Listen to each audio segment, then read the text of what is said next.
कि तमाम सीटों पर पार्टी इलेक्शन लड़ेगी, लेकिन आम आदमी पार्टी की हिकमत अमली बनाने से जुड़े जराये के मुताबिक जिन रियासतों में कांग्रेस की हालत बहुत खराब है और बीजेपी बहुत बेहतर कारकर्दगी करने की पोजीशन में दिख रही है, वहां ज्यादा से ज्यादा सीटों पर आप लड़ेगी। आपके लीड जान का मानना है कि दिल्ली जैसे हालात जिन रियासतों में है वहां उसे ज्यादा फायदा मिलेगा।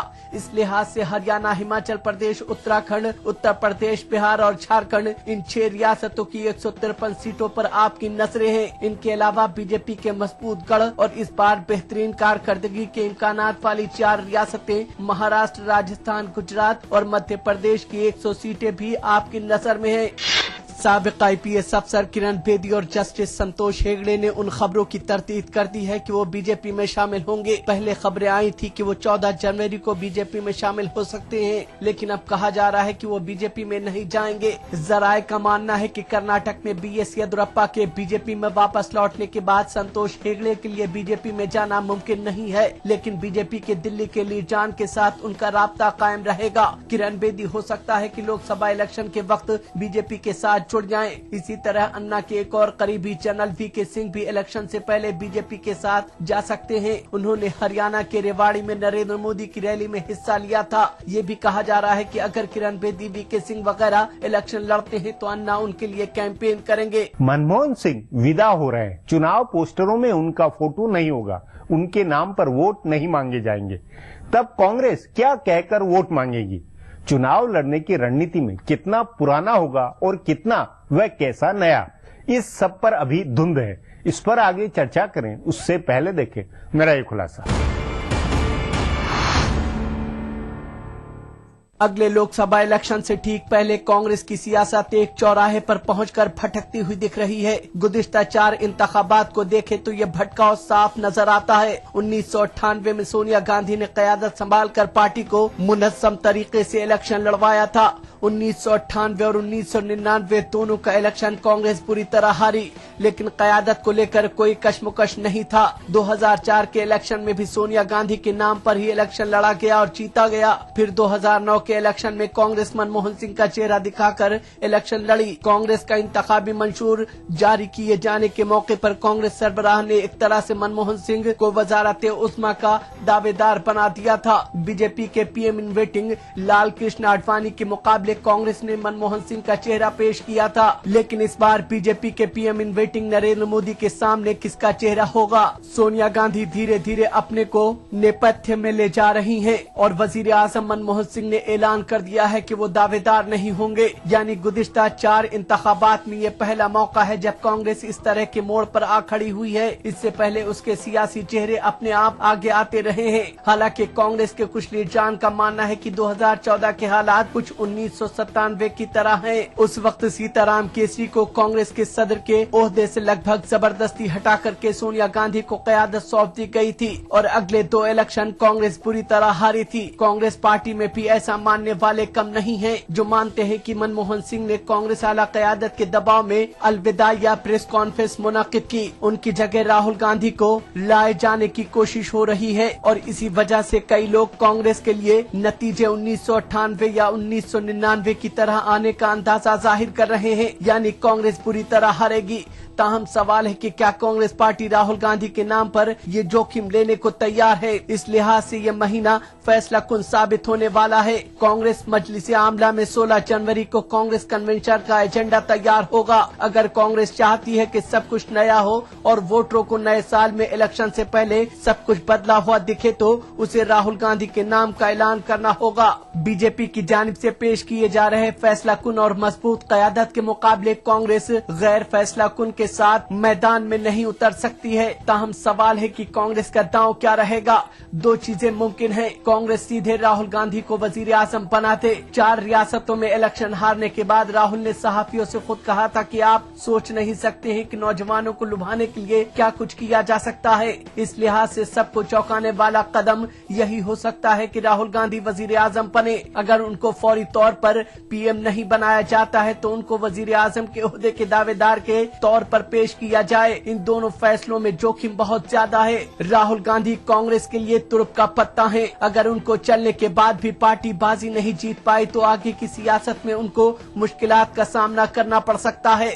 लेकिन ऐसा लग रहा है कि अब तक हिचकिचा रहे राहुल अपने आप को झोंकने, नई टीम बनाने और बदउनवानी के खिलाफ सख्त फैसलों के साथ मैदान में उतरने की तैयारियां कर रहे हैं। अब एक ब्रेक है, उसके बाद कांग्रेस में मौजूदा चिंतन पर चर्चा करेंगे।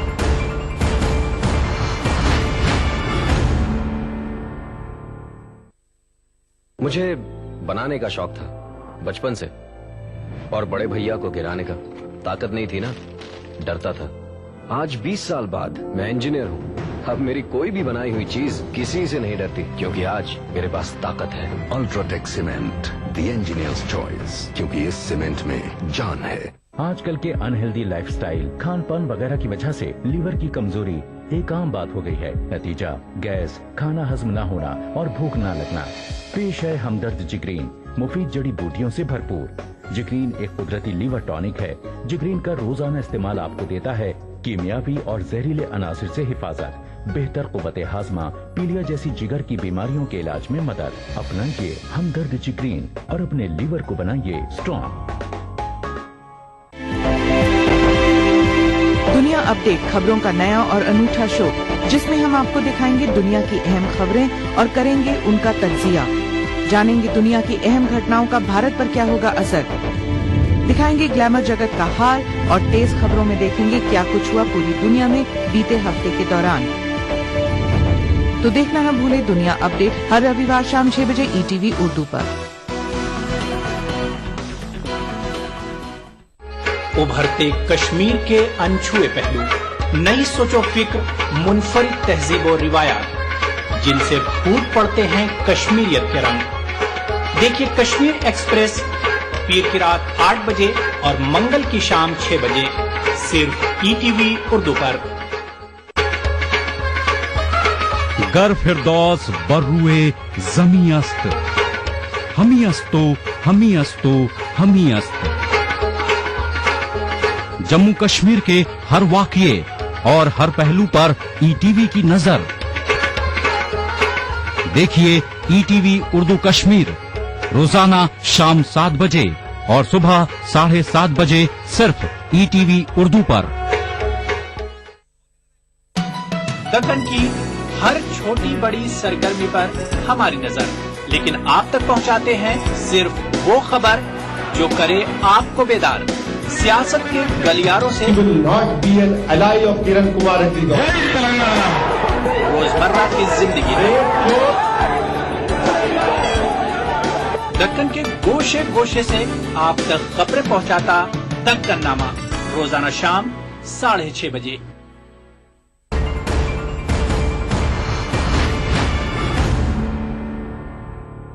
लोकसभा चुनाव में कांग्रेस को सब कुछ नया पेश करना होगा। नए चेहरे, नए एजेंडे और नए फोकस की रूपरेखा बनती लगती है। नरेंद्र मोदी और अरविंद केजरीवाल दोनों की चुनौती के आगे सोनिया गांधी और राहुल गांधी निश्चित ही बहुत कुछ सोच रहे होंगे। इस पर चर्चा के लिए आज मेरे साथ वरिष्ठ पत्रकार वीरेंद्र कपूर है।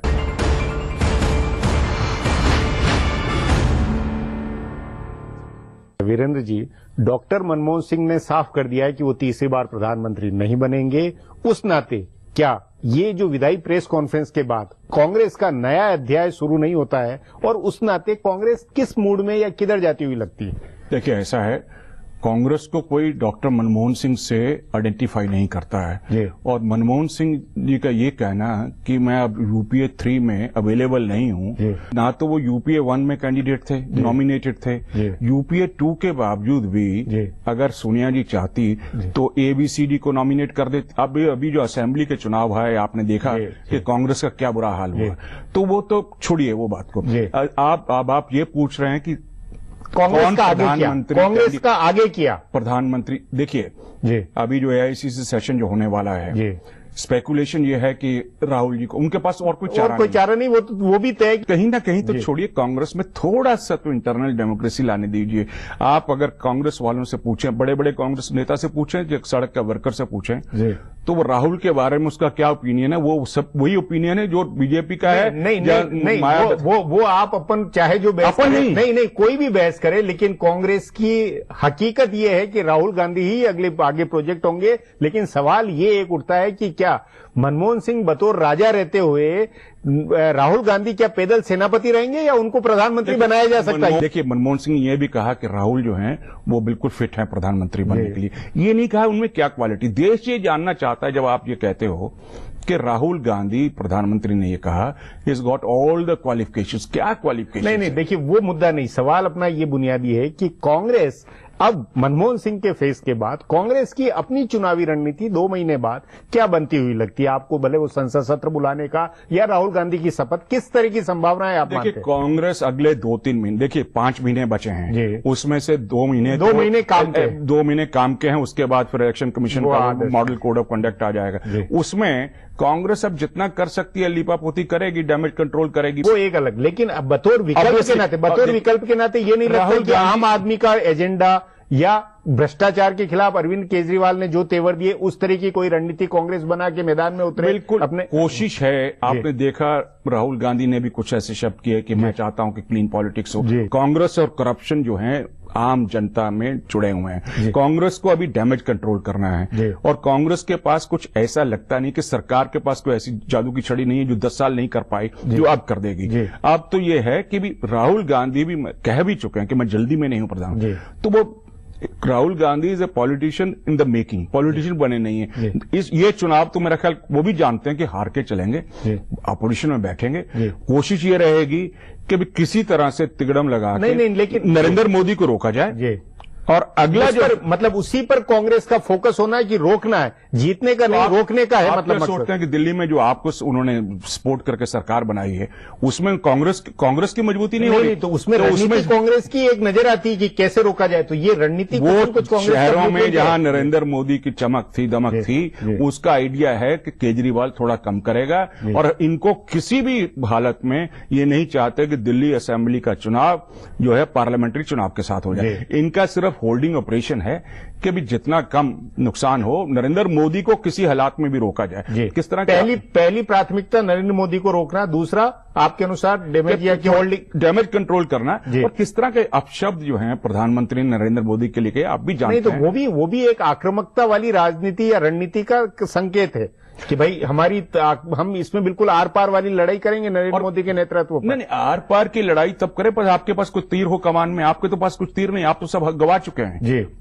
अब यही है कि राहुल गांधी 5 साल अपोजिशन में बैठेंगे, पार्टी में थोड़ा सा वो जो है मजबूत करने की कोशिश होगी, एक नई पीढ़ी आएगी उसको आगे बढ़ाएंगे। नहीं, पर अभी तुरंत नहीं हो सकता है कि तुरंत राहुल गांधी कमान संभाल ले नई पीढ़ी के साथ। नहीं, कमान संभालने में मुझे कोई शक नहीं, कमान तो अभी भी संभाली है। देखिए नहीं, और अगर बिल्कुल औपचारिक तौर पर संभालकर चुनाव में कांग्रेस उतरे, उससे कांग्रेस में दमकम नहीं लौटेगा। नहीं, उतरेंगे भी पर उससे कोई आशा मत रखिए कि उससे कोई सुधार हो जाएगा। जी वीरेंद्र जी, बातचीत को यहीं समाप्त करेंगे। प्रोग्राम में आने के लिए बहुत बहुत धन्यवाद। हमारा प्रोग्राम अब यहीं खत्म होता है, मुझे इजाजत दीजिए। कल फिर मिलेंगे इसी चैनल पर इसी समय।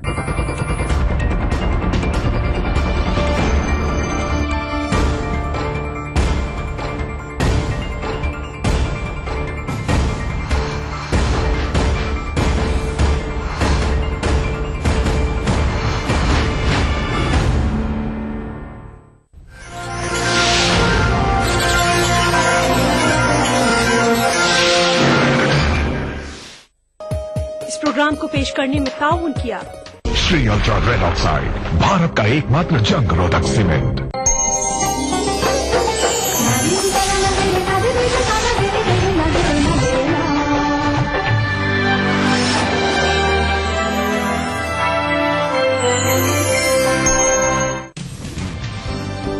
जिंदगी के इस सफर में सच्चाई हमारी हमसफर हो।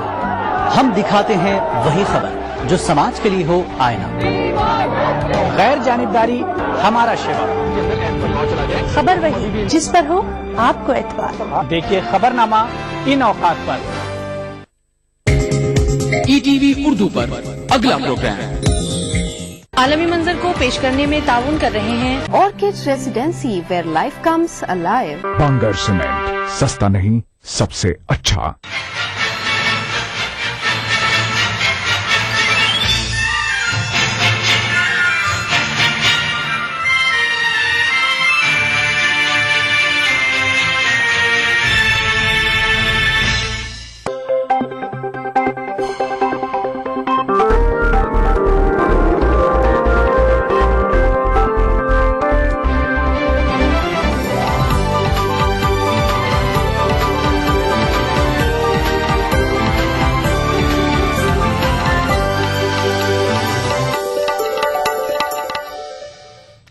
आदाब, ईटीवी उर्दू न्यूज में आपका खैर मकदम है। आलमी मंजर के साथ मैं हूं इमरान अली बेग। सबसे पहले नजर सुर्खियों पर। बांग्लादेश में शेख हसीना फिर बनाएंगी हुकूमत, ताहम हुकूमत के जायज होने पर सवालिया निशान। हसीना ने इंतखाबात को ठहराया जायज। आइंदा इंतखाबात के लिए शेख हसीना की बेगम खालिदा जिया को पेशकश, दहशतगर्दी और जमात इस्लामी से नाता तोड़ने को कहा। और इराक में फलूजा और रमादी पर बागियों का कब्जा, आर्मी डे पर मिलिटेंटों की सरकोबी का फौज ने किया आज़्म।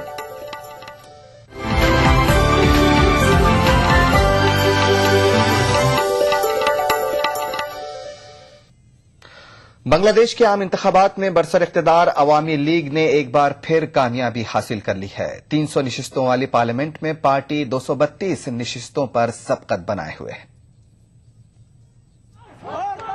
हिज़्ब इख्तिलाफ के बायकॉट और तशद्दुद के वाक़यात के दौरान बांग्लादेश की हुक्मरान जमात अवामी लीग ने आम इंतखाबात में कामयाबी हासिल कर ली है। इंतखाबात के ये नताइज किसी से पोशीदा नहीं थे, क्योंकि मुल्क में हिज़्ब इख्तिलाफ की अहम जमातों ने इंतखाबात के बायकॉट का ऐलान कर रखा था। इन इंतखाबात में मुल्क की मजमूई 300 निशिस्तों में से निस्फ से भी कम पर इंतखाबात कराए गए। 59 अजला वाले बांग्लादेश की 300 निशिस्तों में से सिर्फ 147 पार्लिमानी हल्कों में ही वोट डाले गए। बकिया 153 पार्लिमानी हल्कों में बिला मुकाबला चुनाव हुआ। इतवार को वोटिंग के दौरान कम से कम 21 अफराद हलाक हो गए, जबकि इससे कबल इंतखाबी मुहिम के दौरान दर्जनों अफराद हलाक हो चुके हैं। इन इंतखाबात में इतलात के मुताबिक तकरीबन 20% वोट डाले गए, क्योंकि बहुत कम लोग वोट देने निकले, जबकि इससे कबल सन 2008 के इंतखाबात में 70% से ज्यादा वोट डाले गए थे। हुक्काम का कहना है कि इस बार तशद्दुद के खौफ और बायकॉट के सबब ज्यादातर लोग इन इंतखाबात के अमल से दूर रहे। हिज़्ब मुखालिफ की अहम जमात बांग्लादेश नेशनल पार्टी ने सनीचर से मुल्कगीर पैमाने पर 48 घंटे की मुकम्मल हड़ताल का ऐलान कर रखा था। पार्टी रहनुमा खालिदा जिया ने इन इंतखाबात को इंतखाबात का मजाक उड़ाने से ताबीर करते हुए अपने हामियों से मुकम्मल बायकॉट का ऐलान किया था। তারপরও অনেক কারচুপি হয়েছে। আমরা মনে করি যে এটা সুস্থ হতে পারে না। গণতন্ত্রের জন্য আবার এই সংসদ ভেঙে দিয়ে নতুন করে নির্বাচন দেওয়াটাই সবচেয়ে ভালো হবে। দেখা যাচ্ছে আমি যে এলাকায় থাকি ওই এলাকার ভোট মানে আগেই হয়ে গেছে, মানে সিলেকশন, যেটাকে বলা হয় যে আপনার বিনা প্রতিদ্বন্দ্বিতা। এই জন্য আমরা ওই এলাকার ভোট থেকে বঞ্চিত। আমাদের তো ব্যক্তিগত মতামত প্রকাশ করার অধিকার আছে, বিশেষ করে সেই অধিকার থেকে আমরা বঞ্চিত। हिज़्ब मुखालिफ ये चाहती थी कि ये इंतखाबात माजी की रिवायत के मुताबिक गैर जानिबदार निगरां हुकूमत की निगरानी में हों, लेकिन शेख हसीना वाजिद की हुकूमत इस पर तैयार नहीं थी। अमरीका, यूरोपीय यूनियन और दौलत मुश्तरका ने बांग्लादेश में इंतखाबात की निगरानी करने के लिए अपने मुबस्सिर भेजने से इनकार कर दिया था, जिसके बाद बांग्लादेश हिज़्ब मुखालिफ का कहना है कि ये इंतखाबात काबिल एतबार नहीं है। Bureau report, ETV news. वज़ीर आज़म शेख हसीना ने इंतखाबात को जायज करार देते हुए बीएनपी सरबराह बेगम खालिदा जिया से अपील की है कि वो दहशतगर्दी का साथ छोड़ दें। उन्होंने मुमकिना आइंदा इंतखाबात के लिए बेगम जिया को जमात से नाता तोड़ने की बात कही।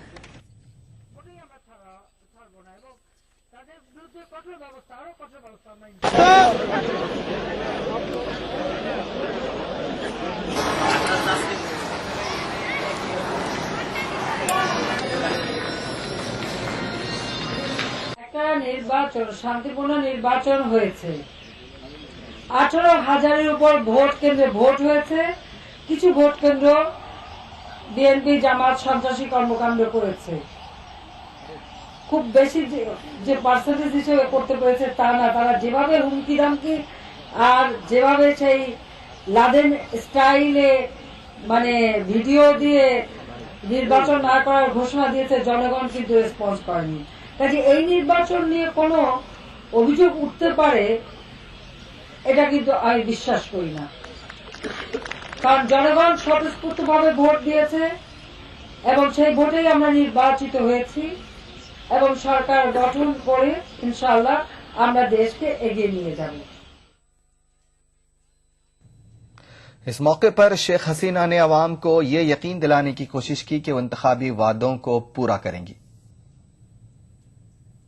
আমি জাতিকে আশ্বস্ত করতে চাই যে আমরা আমাদের ঘোষিত নির্বাচনী ইশতেহার ইনশাআল্লাহ বাস্তবায়ন করব আমি সুস্পষ্টভাবে ঘোষণা করছি, আমার নির্বাচিত সরকারের প্রথম কাজ হবে যে কোনো মূল্যে দেশের জনগণের জান মাল ও রাষ্ট্রের সম্পদ রক্ষা করা, শান্তি নিশ্চিত করা। আমি তার নির্বাচনত যে কোনো সন্ত্রাস ও সহিংসতা কঠোর হাতে দমন করার জন্য প্রশাসন, সেনাবাহিনী, আইন শৃঙ্খলা রক্ষাকারী বাহিনীর সকলকে আন্তরিকভাবে কাজ করার निर्देश দিচ্ছি।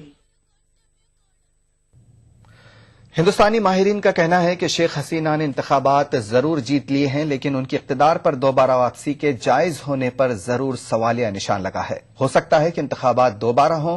ख्याल रहे कि शेख हसीना हुकूमत ने भी मियाद के खत्म होने पर दोबारा इंतखाबात की बात कही है। शेख हसीना हुकूमत की मियाद 24 जनवरी को खत्म हो रही है।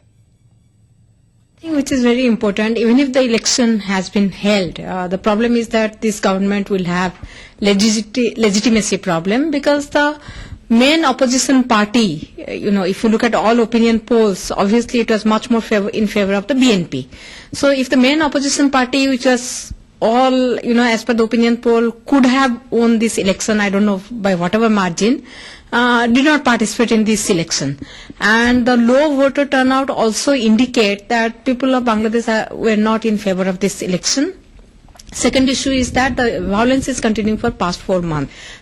As far as Sheikh Hasina coming back to power, I think the government has already, the Awami League government has already said that after 24th of January, that is the day she completes 5 years, and after that, with this election results, she will try and negotiate with BNP, and if possible, there will be an election in the future. This is what the government has said. माहिरीन का कहना है कि पड़ोसी मुल्क में सियासी इस्तेहकाम हो, अमन हो, यह मुल्क के लिए फायदामंद है। साबिक हाई कमिश्नर बराए बांग्लादेश वीना सिकरी का कहना है कि अवामी लीग की हुकूमत में गुज़िश्ता 5 सालों में हिंदुस्तान और बांग्लादेश के रिश्ते काफी मजबूत हुए हैं, और अगर अवामी लीग दोबारा इख्तिदार पर आई है तो इससे हिंद बांग्लादेश रिश्ते और भी मजबूत होंगे। ने हमेशा ये कहा है कि बांग्लादेश हमारा एक बहुत ही महत्वपूर्ण पड़ोस देश है। हम बांग्लादेश में चाहते हैं कि वहाँ एक डेमोक्रेसी रहे, स्टेबिलिटी रहे, प्रॉस्पेरिटी रहे, सेक्युलर सिस्टम रहे, और जो भी शख्स, जो भी पार्टी इन प्रिंसिपल्स को लेके चलते हैं वो हमारे लिए बहुत अच्छे हैं, बहुत शांतिपूर्वक तरीके से चले, वो हमारे लिए बहुत अच्छा है। अवामी लीग का सिस्टम जो है, अवामी लीग के इलेक्शन प्रोमिसेस हमेशा इस बेसिस पे रहे हैं, democratic, nationalist, socialist, economic development, secular system पे रहा है।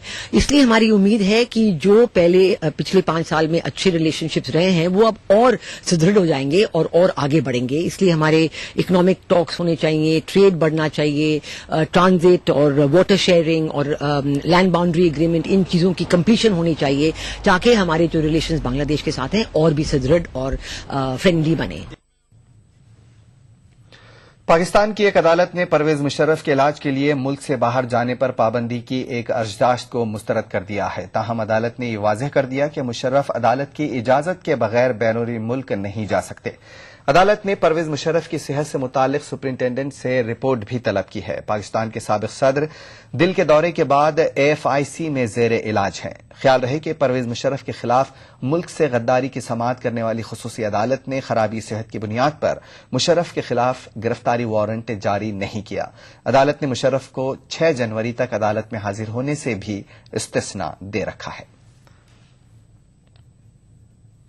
हिंदुस्तान के 4 रोजा दौरे पर आए जापान के वजीर दिफा इत्सुनोरी ओंदोरे ने अपने हिंदुस्तानी हममनसब AK एंटनी से इतवार के रोज नई दिल्ली में मुलाकात की। मीटिंग में दोनों मुल्कों के दरमियान फौजी ताल्लुकात के अलावा जापान के US-2 हवाई जहाजों की मुमकिना डील के सिलसिले में बातचीत की गई। इस डील पर वजीर आजम मनमोहन सिंह की मई सन 2013 में जापान के दौरे में पहली मरतबा बातचीत की गई थी। ख्याल रहे कि जापान के वजीर आजम शिंजो आबे इसी महीने हिंदुस्तान का दौरा करने वाले हैं।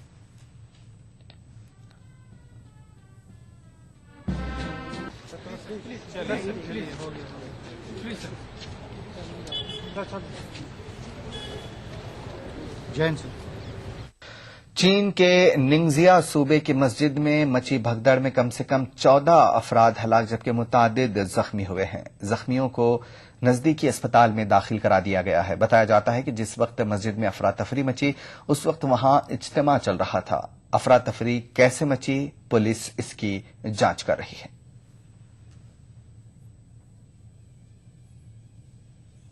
वक्त एक छोटे से ब्रेक का, बहुत जल्द हाजिर हो।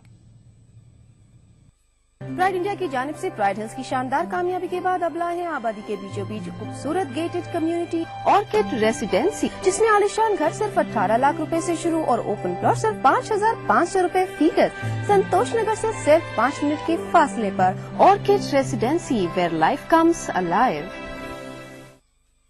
कुदरती तौर पर आपके बालों की देखभाल के लिए सबसे मुफीद हबीब सेना, आंवला, भृंगराज और ब्रह्मी से भरपूर हबीब सेना।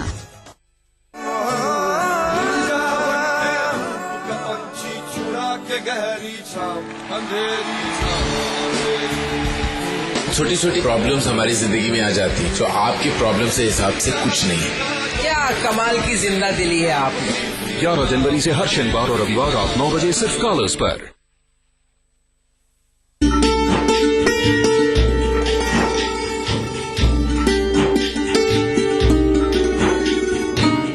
औरंगाबाद में वाक़े दरगाह हजरत निजामुद्दीन कलीमी चिश्ती रहमतुल्लाह अलैह की क्या है तारीखी अहमियत।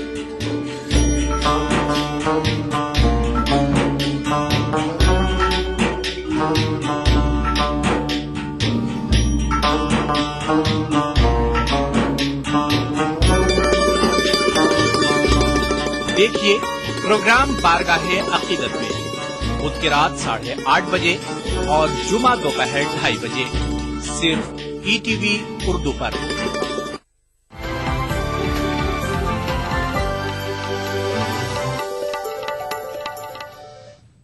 ब्रेक के बाद एक बार फिर आपका खैर मकदम है और आप देख रहे हैं आलमी मंजर। इराक के वजीर आजम नूरी अल मालिकी ने अलकायदा के खिलाफ जंग जारी रखते हुए फलूजा की अवाम से मिलिटेंटों को खदेड़ने की अपील की है। बताया गया है कि वजीर आजम की अपील के बाद किसी बड़ी जंग के खदशे से फलूजा के अवाम सूबा छोड़कर भाग रहे हैं। ख्याल रहे कि सुन्नी दबदबे वाले सूबे अंबार में मिलिटेंटों और फौज के दरमियान जंग में पिछले दिनों बड़ी तादाद में फौजियों और मिलिटेंटों के अलावा 12 शहरी भी हलाक हो गए थे।